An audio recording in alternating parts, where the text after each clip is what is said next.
and worked for somebody else a couple of years, and then went off on my own. And I had a great career, but I had alcohol problem. I was a functional alcoholic for 40 some years.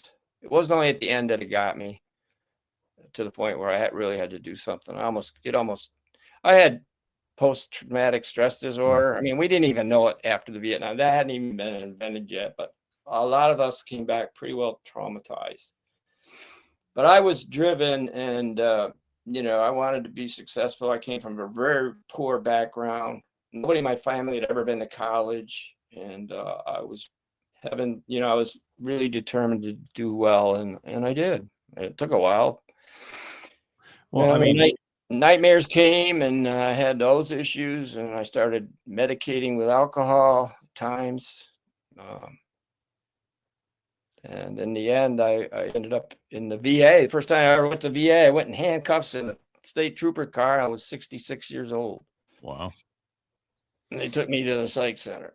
I'd finally called for help.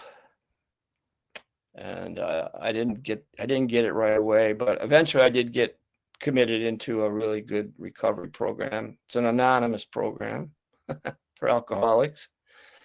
And I've been sober now for almost 11 years, over 11 years, 3 months. Wow. Let's go back to the PTSD you talked about, where you said that they didn't even know about it. I mean, things changed from World War II to Vietnam. You guys were in combat constantly, where in World War II, there was days and months that they weren't constantly fighting. And it's all the way same with moving on past all the other wars that we've been through. So it was a totally different thing for everybody to understand. Now they definitely know if you have PTSD, you need to be seen for it. It's not the scarlet letter like it used to be. You need to go in and get you never get over it. You just learn how to deal with it. That's right. The hypervigilance and all that. Yeah, you're absolutely right. The average grunt in World War II saw combat 10 days out of the year. In Vietnam, it was 156 days. I did a little research on it because I made a presentation at one of my grandkids' schools about it. And yeah, we saw way more combat than was normal. At that time, especially, Vietnam was brutal, absolutely brutal. Yep.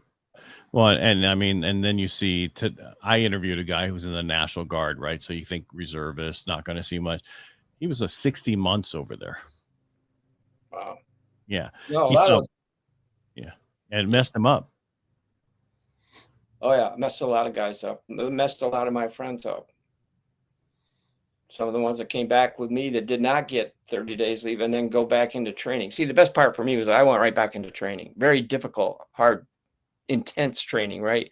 And it gave my mind and my body time to heal and to focus.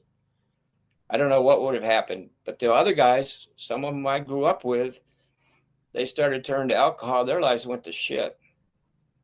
And they committed suicide. Some of them directly by alcohol or indirectly. Right. I can name you 4 guys. If I'm not going to, but yeah. And and the problem with the VA is they don't recognize certain things. When they say 22 a day, it's really not 22 a day people committing suicide. It's 50 a day if you figure all the different things. And if you look at it, it's veterans 50 and older are 70% of that number. Yeah, you've done a lot of research too. I've been doing Helping the Brave for over 4 years. I've talked to vets constantly each week, everything else. Plus I finally myself, I've been in the mortgage industry, and it finally, you know what happened to that industry.